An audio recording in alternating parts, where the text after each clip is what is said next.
Welcome back to Keep Your Hebrew. Today we are on day 21 of 30 Days of Isaiah, and we'll be looking at Isaiah chapter 49, verses 1 through 6, the second servant song. So what we'll see is that this builds on the first servant song in Isaiah chapter 42, verses 1 through 4. And we can see that in the way the language of the second servant song parallels the language of the first. For instance, the use of words like iyim, distant coastlands, goyim, nations. And what this does is it reinforces the global scale of the servant's ministry. And what we'll also see is where there might have been a bit more ambiguity in the first servant song, the second servant song is more obviously messianic. And this is because it's not referring to corporate Israel, but clearly the reference being made here is to an individual who is the true Israel of God. Let's begin with verses 1 and 2.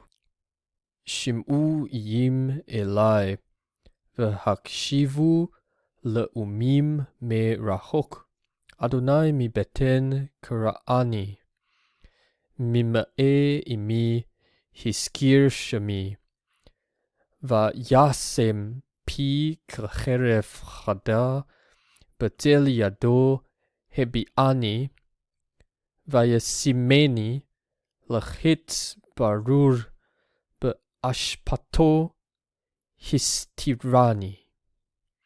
Okay, let's work through the translation. Listen to me, O distant coasts, and pay attention, O nations from afar. So this is not a lamed preposition. The word here is la'om, which refers to people or nation. So this is the masculine plural form, peoples or nations. Pay attention, nations from afar. The Lord, from the womb or from the belly, called me. From the belly of my mother, he made known my name. Zachar is remember, and this is the Hefil perfect 3ms. So this means make known. And here we have a Calvin perfect 3ms WCS of seem. And he made my mouth like a sharp sword. In the shadow or shade of his hand, he kept me hidden. And we see the verb seem show up again here. This is a Calvin perfect 3ms with a 1cs suffix. It's a WCS. And this, again, can be glossed as made, not put or set as you would normally translate this, but made. And he made me a polished arrow in his quiver. So this word ashpa, quiver, also shows up in Psalm 127 to describe how sons are like arrows in one's quiver. And in his quiver, he hid me. So this is from Satar. We've seen that a number of times already in Isaiah. Moving on to verses 3 and 4. Vayomer li avdiyata Yisrael asher bacha et pa'ar. Va'ani amarti lerik yagati letohu v'hevel kochi chileti. Achen mishpati et Adonai u fa'ulati et Elohai. Okay, let's work through the translation. This reads, and he said to me, my servant you are my servant. And the Athnach tells us there's a break here. Israel,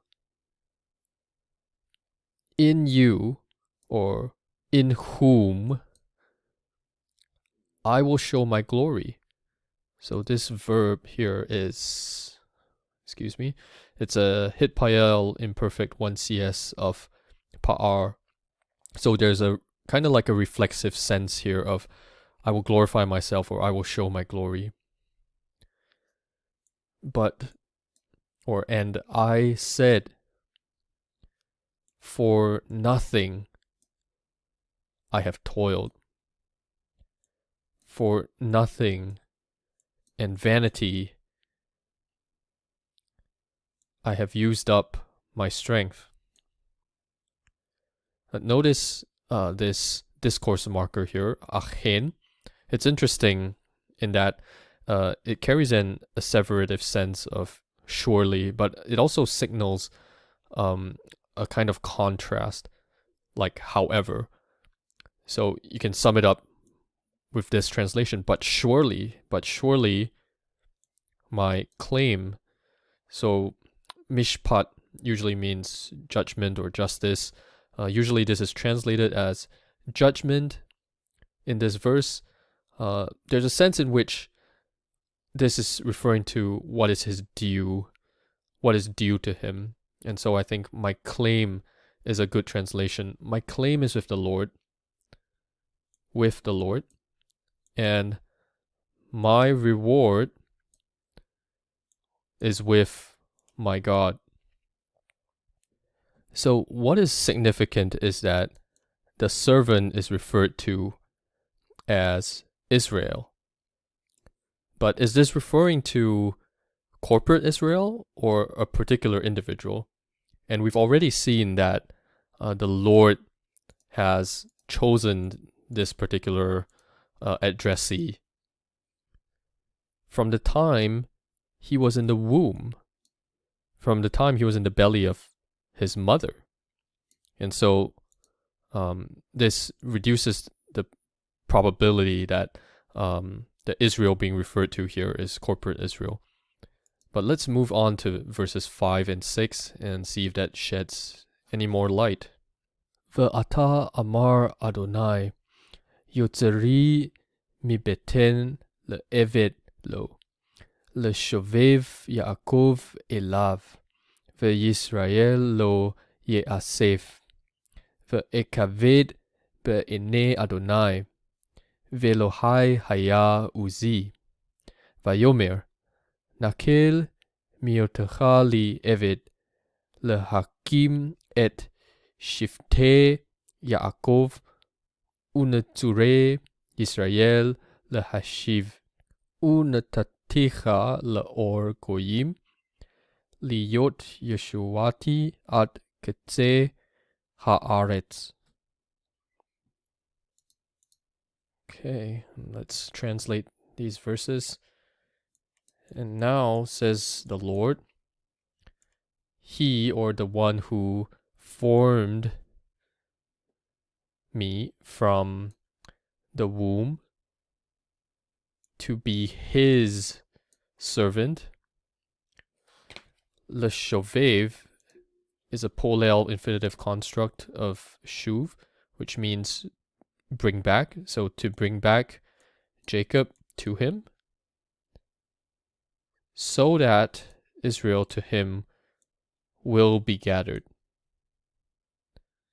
And I will be glorified in the eyes of the Lord, and my God has become my strength. And what does God say? And he said, it is too small. This is a Nifal perfect 3ms of Kilel, curse or be small. So something is too small here. And when we consider the use of the min in this construction, it's actually functioning as an absolute comparative. So it's saying that something is too small. What is too small? It is too small for you to be my servant, to raise up the tribes of Jacob and the preserved or protected of Israel to bring back. Now, those are not small things by any measure, but God is saying it is too small for you to just do those things, to redeem Jacob, to rescue Israel. Here's what's going to happen. I will make you a light to the nations, to be my salvation until the ends of the earth. In particular, the construction I want us to focus on is this one, Liyot Yeshuati. Lots of translations gloss this as to bring my salvation to the ends of the earth. But if you just translate this directly, it's actually saying to be my salvation. So the servant is not just going to bring God's salvation, but he's going to be God's salvation. In spite of a ministry that seems ostensibly to have been in vain, the servant perseveres in submission to God and effects a salvation that extends to the ends of the earth. In light of Jesus' victorious resurrection, his ascension, the pouring out of the Spirit, it is him that we proclaim. We do not proclaim the gospel as some sort of abstract ticket to heaven. But through the gospel, what we're doing is we're proclaiming Christ, the whole Christ, his person and work, and how he is God's very salvation until the ends of the earth. That's all for today. See you next time for more on 30 Days of Isaiah.